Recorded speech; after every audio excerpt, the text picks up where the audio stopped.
ସତ୍ୟର କାହାଣୀରୁ ଚାଲନ୍ତୁ ଆଉ ଏକ ନୂଆ ଷ୍ଟୋରି ଶୁଣିବା, ଯାହାର ନାମ ହେଲା କରୋନା ମାସ୍କ ଓ ପିପିଇ କିଟ୍। ଷ୍ଟୋରିର ନାମଟିକୁ ଶୁଣିକି ଆପଣମାନେ ନିଶ୍ଚୟ ବୁଝିଯାଇଥିବେ ଏ ଷ୍ଟୋରିଟି ବିଶ୍ୱ ମହାମାରୀ କରୋନା ଉପରେ ଆଧାରିତ। ତାହେଲେ ଆଉ ଡେରି ନ କରି ଚାଲନ୍ତୁ ଶୁଣିବା ଷ୍ଟୋରିଟି। ବହୁତ ଯନ୍ତ୍ରଣା ସହ୍ୟ କରିପାରୁଥିବା ସନାତନ ବାବୁ ଏ କରୋନା ଓ ଲକଡାଉନ ସମୟରେ ବାହାରକୁ ବାହାରିବା ପାଇଁ ଡରୁଥିଲା ବେଳେ ଏ ଯନ୍ତ୍ରଣାଟା କାନ ମୁଣ୍ଡକୁ ପୁରା ଝାଇଁ ଝାଇଁ କରିଦେଉଛି। ତା ସାଙ୍ଗରେ ପୁଣି କରୋନା ଡର।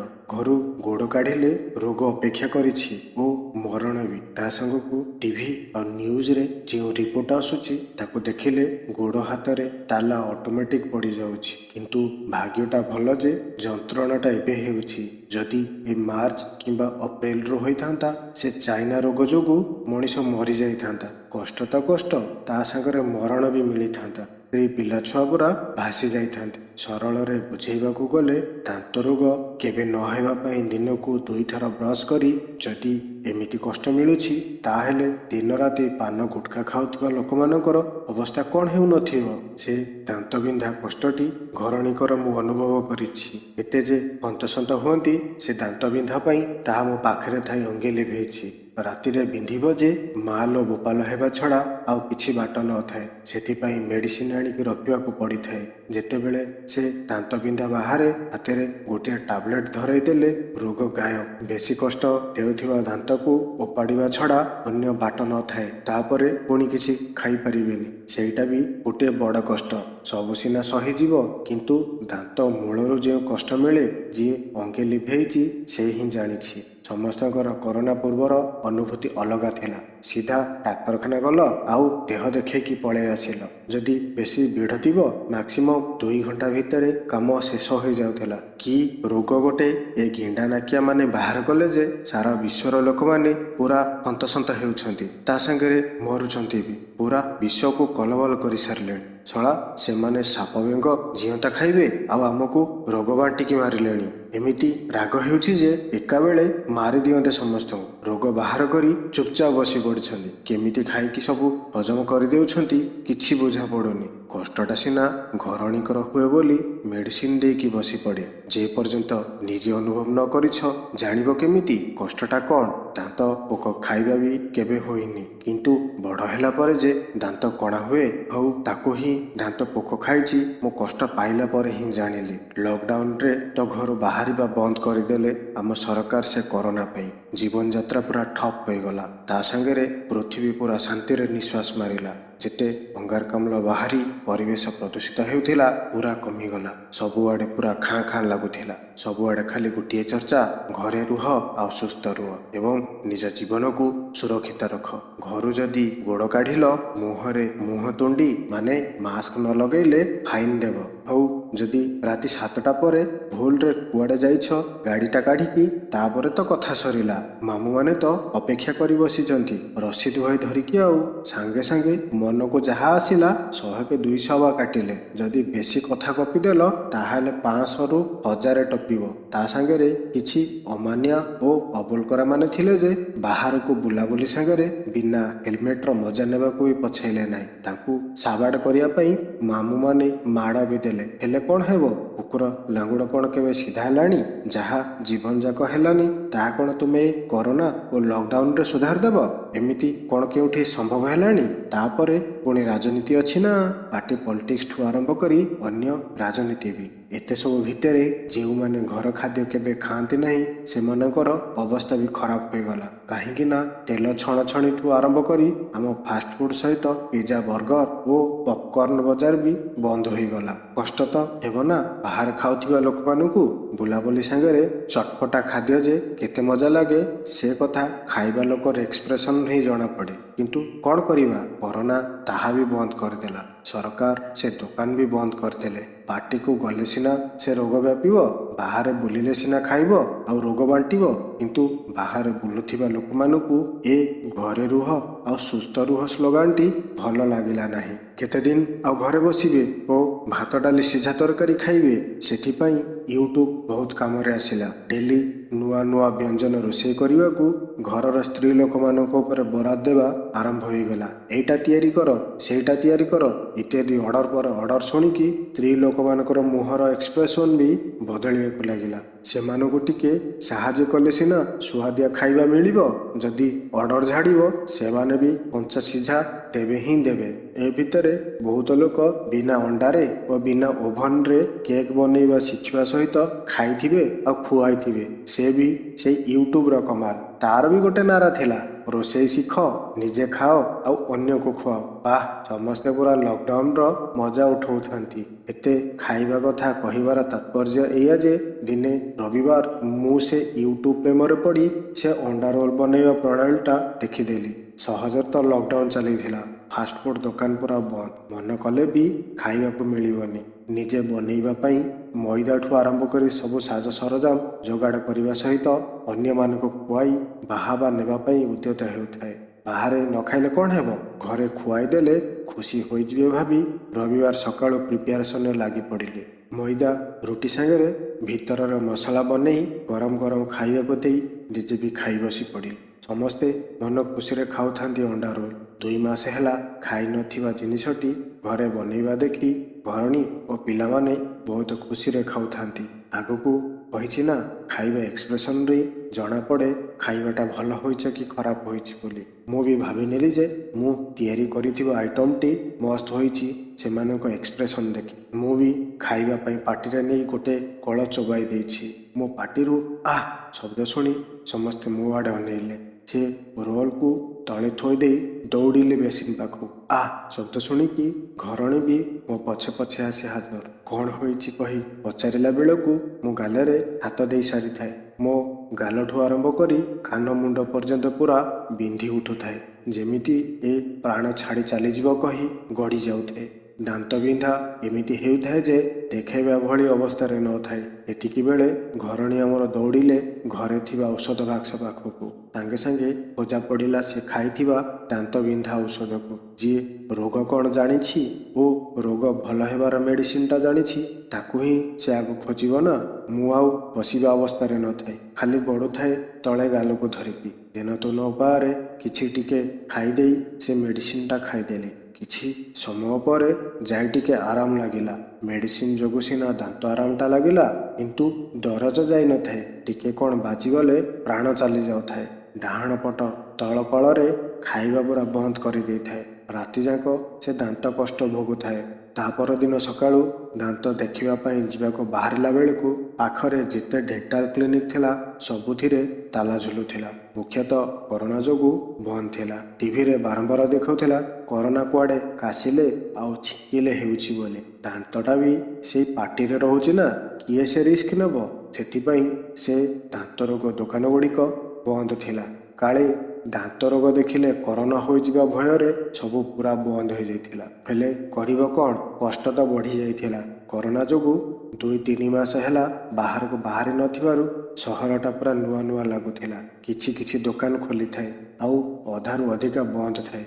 ସବୁଠୁ ସୋସିଆଲ ଡିଷ୍ଟାନ୍ସ ଆଉ ମାସ୍କ ବାଧ୍ୟତାମୂଳକ କରିଦିଆଯାଇଥାଏ। ଆଉ କିଛି ଅନ୍ୟ ଉପାୟ ନ ପାଇ ଦୌଡ଼ିଲି ଏକ ବଡ଼ ଡାକ୍ତରଖାନାକୁ, ଯେଉଁଠି ଦାନ୍ତ ରୋଗ ବି ଚିକିତ୍ସା କରାଯାଉଥାଏ। କିନ୍ତୁ କରୋନା ଯେ ସବୁ ଡାକ୍ତରଖାନା ଆଖପାଖରେ ବୁଲିଲା ଭଳିଆ ସମସ୍ତଙ୍କ ମନରେ ବସି ସାରିଥାଏ, ଏକ ପ୍ରକାର ଭାବିବା ବି ସ୍ୱାଭାବିକ। କାହିଁକିନା ସରକାର ବାରମ୍ବାର କହୁଥାନ୍ତି ବଡ଼ ରୋଗ ନହେଲେ କୌଣସି ଲୋକ ଡାକ୍ତରଖାନା ଆସନ୍ତୁ ନାହିଁ ବୋଲି। କିନ୍ତୁ କରିବା କ'ଣ, ଖାଲି ବାଧ୍ୟରେ ଯିବା କଥା, ନହେଲେ କଷ୍ଟ ଆଉ ସମ୍ଭାଳି ହେଉନଥାଏ। ଡରି ଡରି ଯାଇ ଡାକ୍ତରଖାନାରେ ପହଞ୍ଚିଲା ପରେ ଗେଟ୍ ପାଖରେ ସିକ୍ୟୁରିଟି ଭାଇ ଜଣକ ଏକ ସାନିଟାଇଜର ଧରିକି ଠିଆ ହୋଇଥାନ୍ତି। କିଛି ପଚାରିବା ପୂର୍ବରୁ ହାତ ପତେଇବାକୁ କହି ସାନିଟାଇଜ ସ୍ପ୍ରେ କରିଦେଲେ, ଆଉ ସ୍କ୍ରିନିଂ ବି, କାଳେ ଟେମ୍ପରେଚର ଥିବ ସେଥିପାଇଁ। ତାପରେ କ୍ୟାମ୍ପସ ଭିତରକୁ ପଶିବାକୁ ଉଦ୍ୟତ ହେବାରୁ ଜଣେ ଭାଇ ଅଟକେଇ ଦେଲେ। ମୁଁ ପଚାରିବାରୁ କହିଲେ କରୋନା ଫର୍ମ ଫିଲଅପ କରିକି ଯାଆନ୍ତୁ, ଆଗରେ ଚୂନରେ ରାଉଣ୍ଡ କରି ଦିଆଯାଇଥାଏ। ଆଦେଶ ଦେଲେ ସେ ରାଉଣ୍ଡ ଭିତରେ ଯାଇ ଇନଫର୍ମେସନ ଦେବାକୁ ଆଉ ସୋସିଆଲ ଡିଷ୍ଟାନ୍ସ ମେଣ୍ଟେନ କରିବାକୁ। ଦାନ୍ତ ରୋଗ ହୋଇଛି ଯେତେବେଳେ ତାଙ୍କ କଥା ତ ମାନିବାକୁ ପଡ଼ିବ। ତାପରେ ପ୍ରଶ୍ନ ପରେ ପ୍ରଶ୍ନ ପଚାରି ଫର୍ମ ଫିଲ୍ଅପ୍ କରି ଚାଲିଥାନ୍ତି। କାଶ ଥଣ୍ଡା ହୋଇଛି କି ନାହିଁ, ବାହାରକୁ କୁଆଡ଼େ ଯାଇଥିଲ କି ଆସିଥିଲ, ଇତ୍ୟାଦି ଇତ୍ୟାଦି ଏମିତି ଅନେକ କିଛି ସବୁ ଶୁଣି ହଁ ନା କରିବାକୁ ପଡ଼ୁଥାଏ। ଏତେ ସବୁ ସରିଲା ପରେ ରୋଗୀ ବିଶେଷ ନଥାନ୍ତି ଓ ମୋ ପାଳି ବି ଶୀଘ୍ର ପଡ଼ିଯାଇଥାଏ। ଭିତରକୁ ପଶିଲା ବେଳକୁ ଡାକ୍ତରଙ୍କ ଆଟେଣ୍ଡାଣ୍ଟ 5 ମିଟର ଦୂରରେ ଏକ ପ୍ଲାଷ୍ଟିକ ଚୌକିରେ ବସିବାକୁ କହିଲେ। ମୋର ଧାରଣା ଥାଏ ଡେଣ୍ଟିଷ୍ଟଙ୍କ ପାଖକୁ ଗଲାବେଳେ ସେଠି ଥିବା ଚେୟାରରେ ଶୋଇକି ଦାନ୍ତ ଦେଖାଯାଏ ବୋଲି, କିନ୍ତୁ ସେ ମହାମାରୀ କରୋନା ଯୋଗୁଁ ଏସବୁ ଅପସନ୍ ବନ୍ଦ ହୋଇଯାଇଥିଲା। ସେଥିପାଇଁ ସେ ପ୍ଲାଷ୍ଟିକ ଚେୟାରକୁ ସାନିଟାଇଜ କରି ରଖାଯାଇଥାଏ। ଜଣେ ରୋଗୀ ଗଲା ପରେ ସେ ପ୍ଲାଷ୍ଟିକ ଚେୟାର ସାନିଟାଇଜ ହେଉଥାଏ। ପ୍ରାୟ 10 ମିନିଟ୍ ବସିଲା ପରେ ଡାକ୍ତର ସାର୍ ଆସିଲେ। ପୁରା ରେନିକୋଟ୍ ପିନ୍ଧିଲା ଭଳିଆ ପିପିଇ କିଟ୍ ପିନ୍ଧି ହାତ ଗୋଡ଼ଠୁ ଆରମ୍ଭ କରି ମୁହଁ ଓ ପାଦ ପୁରା ଢଙ୍କା ଯାଇଥିଲା। ଲାଗୁଥିଲା ଡାକ୍ତର ବାବୁ ଜଣକ ବୋଧେ ମଙ୍ଗଳ ଗ୍ରହରୁ ଏବେ ହିଁ ଓହ୍ଲାଇଛନ୍ତି। ଆଗରୁ କେବେ ଦେଖିନଥିବା ସେ ପିପିଇ କିଟ୍ ବେଶକୁ ମୁଁ ନିରୀକ୍ଷେଇ ଚାହିଁ ରହିଥାଏ। ଆଗରେ ବି ଫେସ୍ ସିଲ୍ଡ ଥାଏ। ଚେୟାରରେ ବସୁ ବସୁ ଡାକ୍ତର ସାର୍ ଆଗ ହାତ ସାନିଟାଇଜ କରି ପଚାରି ଚାହିଁଲେ କ'ଣ ହୋଇଛି। ମୁଁ ଭାବିଲି ବୋଧେ ପାଖକୁ ଆସି ମୋ ପାଟିରେ ବିନ୍ଧୁଥିବା ସେ ଦାନ୍ତକୁ ଦେଖିବି ବୋଲି, କିନ୍ତୁ ମୋ ଭାବିବା ସମ୍ପୂର୍ଣ୍ଣ ଭୁଲ ଥିଲା। ଦୂରରେ ଥିବା ତାଙ୍କ ଆଟେଣ୍ଡାଣ୍ଟକୁ ଅର୍ଡର ଦେଲେ ଟର୍ଚ୍ଚ ମାରିବାକୁ। ମୁଁ ବି ଆଶ୍ଚର୍ଯ୍ୟ ହେଉଥାଏ, ଆଟେଣ୍ଡାଣ୍ଟ ଜଣକ ଟର୍ଚ୍ଚ ମାରିବେ ଆଉ ସାର୍ କରିବେ କ'ଣ ପୁଣି ଏତେ ଦୂରରୁ? ସାର୍ଙ୍କ ଅର୍ଡର ଶୁଣି ଆଟେଣ୍ଡାଣ୍ଟ ଜଣକ 5 ମିଟର ଦୂରରେ ଟର୍ଚ୍ଚ ଧରି ମୋ ପାଟି ଭିତରକୁ ମାରିଲେ। ସାର୍ ତାଙ୍କ ଚେୟାର ପାଖରୁ ହିଁ ମୋ ଦାନ୍ତକୁ ତର୍ଜମା କରିବା ଆରମ୍ଭ କରିଦେଲେ ଆଉ ଉତ୍ତର ଦେଲେ ଦାନ୍ତକୁ ରୁଟ୍ କେନାଲ କରିବାକୁ ପଡ଼ିବ। ପ୍ରାୟ 6,000 ଟଙ୍କା ଖର୍ଚ୍ଚ ହେବ। ଆଗରୁ ମୁଁ ଭାବିକି ଯାଇଥାଏ ଦାନ୍ତକୁ ସାମାନ୍ୟ ଫିଲିଂ କରି ଛାଡ଼ିଦେବେ, କିନ୍ତୁ ଯେତେବେଳେ 6,000 ଶୁଣିଛି ଦାନ୍ତକୁ ଠିକ୍ କ'ଣ କରିବି ବୋଲି ଭାବୁଥିଲି। ଖାଲି ପଇସା କଥା ଚିନ୍ତା କରୁଥିଲି। ମୋ ମୁଣ୍ଡରେ ପଶୁନଥାଏ 6,000ରେ ସେ ଦାନ୍ତକୁ କରିବେ କ'ଣ। ଭଲ କି ଜାଣିବା ପାଇଁ ସାର୍ଙ୍କୁ ପଚାରିଲି, ସାର୍ ରୁଟ୍ କେନାଲ କେମିତି କ'ଣ ହେବ? ସାର୍ଙ୍କ ଉତ୍ତର ଥିଲା, ଆମ ଆଟେଣ୍ଡାଣ୍ଟ ମାନେ ଅଛନ୍ତି, ସେମାନେ କମ୍ପ୍ଲିଟ୍ ଡେଣ୍ଟାଲ କେୟାର ନେବେ। ଏବେ 10 ଦିନ ପର୍ଯ୍ୟନ୍ତ ମେଡ଼ିସିନ ନେଇଯାଅ। ଦାନ୍ତ ଦରଜ କମିଗଲା ପରେ ଆଉ ରୁଟ୍ କେନାଲ କରିନେବ। 10 ଦିନର ମେଡ଼ିସିନ ନେଇକି ଆସିବା ଛଡ଼ା ମୋ ପାଖରେ ଆଉ କିଛି ଅପସନ୍ ନଥିଲା। କାହିଁକି ନା ଲକଡାଉନରେ 6,000 ପକେଟରୁ ଚାଲିଯିବ ଭାବି 10 ଦିନର ମେଡ଼ିସିନ ଆଣି ରୋଗ ଭଲ କରିବାଟା ଠିକ୍ ଭାବିଲି। ସେ 10 ଦିନର ମେଡ଼ିସିନରେ ଦାନ୍ତ ବିନ୍ଧା କମିଯାଇଥିଲା, କିନ୍ତୁ ଏକ ଅଜଣା ଡର ପଶି ଯାଇଥିଲା। ଯଦି ସେ ଦାନ୍ତରେ ପୁଣି କିଛି ବାଜିବ ଆହୁରି ବିନ୍ଧିବା ଆରମ୍ଭ ହୋଇଯିବ। ତା ସହିତ ଅନ୍ୟ ଡେଣ୍ଟାଲ କ୍ଲିନିକ ବି ଘୁରି ବୁଲୁଥାଏ, କାଳେ କେଉଁଠି ଖୋଲା ଥିବ ଏବଂ ଦାନ୍ତ ଫିଲିଂ ହୋଇଯିବ। କେହି ବି କରୋନା ଯୋଗୁଁ ଦେଖୁନଥାନ୍ତି। 10 ଦିନର ମେଡ଼ିସିନ ସରିଲା ପରେ ଅନ୍ୟ ଜାଗାରେ ଥିବା ଡେଣ୍ଟିଷ୍ଟଙ୍କ ପାଖକୁ ଗଲି ଦାନ୍ତ ଦେଖାଇବା ପାଇଁ। ସହରରେ ସିନା ଦେଖୁନାହାନ୍ତି କରୋନା ପାଇଁ, ଟିକେ ଦୂରକୁ ଗଲେ କାଳେ ଦେଖିଦେବେ ଭାବି ଗଲାରୁ ଦେଖିଲି ସେଠି ବି ସେଇ ସମାନ ଅବସ୍ଥା। ପ୍ରାଇଭେଟ କ୍ଲିନିକ ବୋଲି ଆଗ ସାନିଟାଇଜ, କୋଉଠୁ ଆସିଛ, କୁଆଡ଼େ ଯାଇଥିଲ କି ଇତ୍ୟାଦି ଫର୍ମ ଫିଲ୍ଅପ୍ ପରେ ଏବଂ 300 ଟଙ୍କା ଡାକ୍ତର ଚାର୍ଜ ଦେଲା ପରେ ଯାଇ ଡାକ୍ତର ଦେଖିଲେ। ଆଗରୁ ସେଠି ବୋର୍ଡ ମାରି ଦିଆଯାଇଥାଏ, ଏବେ କରୋନା ସମୟ ଚାଲିଛି, ଦାନ୍ତର ଯାବତୀୟ ଅପରେସନ 1.5 ମାସ ପରେ ହେବ। ମୁଁ ଭାବିଲି ଯଦି 1.5 ମାସ ପରେ ହେବ ଲେଖିଛ, 300 ଟଙ୍କା ନେଉଥିଲ କ'ଣ ପାଇଁ? ତଥାପି ଯେତେବେଳେ 300 ଟଙ୍କା ଦେଇ ସାରିଲେଣି ଦେଖାଇ ଦେବାଟା ଠିକ୍ ହେବ। ସେଠି ବି ସେମିତି ଦୂରରୁ ଟର୍ଚ୍ଚ ମାରିକି ଦେଖି ମେଡ଼ିସିନ ଲେଖିଦେଲେ ଏବଂ କହିଲେ 1.5 ମାସ ପରେ ଆସିବ। ପୁଣି କହିଲେ ମେଡ଼ିସିନ ଖାଲି ପାଖ ମେଡ଼ିସିନ ଷ୍ଟୋରରୁ ମିଳିବ, ଅନ୍ୟ କେଉଁଠି ଖୋଜିଲେ ମିଳିବନି। ସେଠି ବି ସେମିତି ଦ୍ୱନ୍ଦ୍ୱରେ ପଡ଼ିଗଲି। 300 ଟଙ୍କା ବି ଗଲା, ପୁଣି ମେଡ଼ିସିନ ନେବି ଆଉ ଆସିବି 1.5 ମାସ ପରେ। ସେ 1.5 ମାସରେ କ'ଣ କରୋନା ଛାଡ଼ିକି ପଳେଇବ କି? ଯେଉଁ ରୋଗ 3-4 ମାସ ହେଲାଣି ଘାଣ୍ଟୁଛି ସେ କ'ଣ ଏ 1.5 ମାସ ଭିତରେ ଛାଡ଼ିକି ପଳେଇବ ଭାବି ସେଠୁ ଚାଲି ଆସିଲି। ରାଗରେ ଇଚ୍ଛା ହେଉନଥାଏ ଆଉ କେଉଁଠି ଦେଖାଇବା ପାଇଁ, କିନ୍ତୁ କିଛି ତ ବ୍ୟବସ୍ଥା କରିବାକୁ ପଡ଼ିବ ନା। ସାଙ୍ଗରେ ଜଣେ ଭାଇକି ନେଇକି ଯାଇଥାଏ। ସେ କହିଲେ ଏତେ ଜାଗା ତ ବୁଲିଲେଣି, ଏଇ ପାଖରେ କୁଆଡ଼େ ଭଲ ଡେଣ୍ଟିଷ୍ଟ ଜଣେ ଅଛନ୍ତି, ତାଙ୍କୁ ଚାଲ ଦେଖାଇବା। ସେ ଯାହା ହେଲେ କିଛି କରିବେ। ମନ ନଥିଲେ ବି ଦାନ୍ତ କଷ୍ଟକୁ ଡରିକି ଗଲି ସେ ଡକ୍ଟରଙ୍କ ପାଖକୁ। ମନେ ମନେ ଠାକୁରଙ୍କୁ ଡାକୁଥାଏ, ହେ ପ୍ରଭୁ, ବେଶୀ କିଛି ନ କରି ଦାନ୍ତ ଫିଲିଂଟା କରିଦିଅ, କମ୍ ପଇସାରେ ହେଇଯାଉ, ଆଉ ଖର୍ଚ୍ଚାନ୍ତ କରାନି। ଏହା ଭିତରେ ଡାକ୍ତର ଖର୍ଚ୍ଚ ଓ ମେଡ଼ିସିନରେ 800 ଟଙ୍କା ଖର୍ଚ୍ଚ କରିସାରିଲେଣି। ଆଉ ଖର୍ଚ୍ଚାନ୍ତ ନ କରି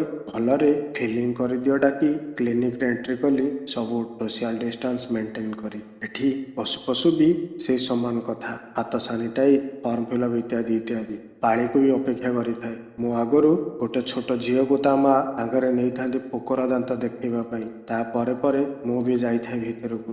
ଏଠି କିନ୍ତୁ ଦେଖିବାକୁ ମିଳିଲା ପ୍ରପର ସାନିଟାଇଜେସନ। ଜଣେ ପେସେଣ୍ଟ ପାଇଁ ଏକ ସେଟ୍ ଡେଣ୍ଟାଲ ଇକ୍ୟୁପମେଣ୍ଟ ବ୍ୟବହାର ହେଉଥାଏ। ମନେ ମନେ ଭାବୁଥାଏ ଏତେ ଜାଗା ବୁଲିଲା ପରେ ପ୍ରପର ଟ୍ରିଟମେଣ୍ଟ ହେଉଛି, ତାହା ପୁଣି ଏ କରୋନା ମହାମାରୀ ସମୟରେ। ମୋ ଆଗରୁ ଯେଉଁ ଛୋଟ ଝିଅଟି ଯାଇଥିଲା ଡରିକି ପୁରା ଚିଲ୍ଲଉଥାଏ। ଦୁଇଥର ତ ସେ ବସିଥିବା ଚେୟାରରୁ ଡେଇଁକି ପଳେଇଥାଏ। ତାପରେ ଡକ୍ଟର ତା ମାଆକୁ ଡାକି ଏବଂ ମାଡ଼ି ବସି ଦାନ୍ତ ମାଢ଼ିରେ କାଲୁଆ ଇଞ୍ଜେକ୍ସନ ପଡ଼ିଦେଲେ। ଝିଅଟି ରଡ଼ି ଛାଡ଼ିକି କାନ୍ଦୁଥାଏ। ତାପରେ ମୋ ପାଳି ଆସିଲା। ମୁଁ ସେ ଝିଅର ଅବସ୍ଥା ଦେଖି ଭାବି ନେଇଥାଏ ଯେ ମୋର ବି ସେଇଆ ହେବ ଲାଗିଲାଣି। ଏଠି ବି ସେମିତି ଡକ୍ଟରଙ୍କ ପିପି କିଟ୍ ଓ ଫେସ୍ କଭର ଦେଖି ମୁଁ ମୋ ଦାନ୍ତ କଥା ହିଁ ଭାବୁଥାଏ। ପାଟି ଆଁ କରି ଚେୟାରରେ ଶୋଇଥାଏ। ଡକ୍ଟର ଆସି ଦେଖିକି କହିଲେ ଦାନ୍ତଟି ପୁରା କଣା ହୋଇଯାଇଛି ଏବଂ ମାଢ଼ି ପର୍ଯ୍ୟନ୍ତ ଲାଗିଗଲାଣି। ଉପରକୁ ଦେଖା ନଗଲେ ବି ଫଟୋରେ ପୁରା ପରିଷ୍କାର ଦେଖାଯାଉଥାଏ।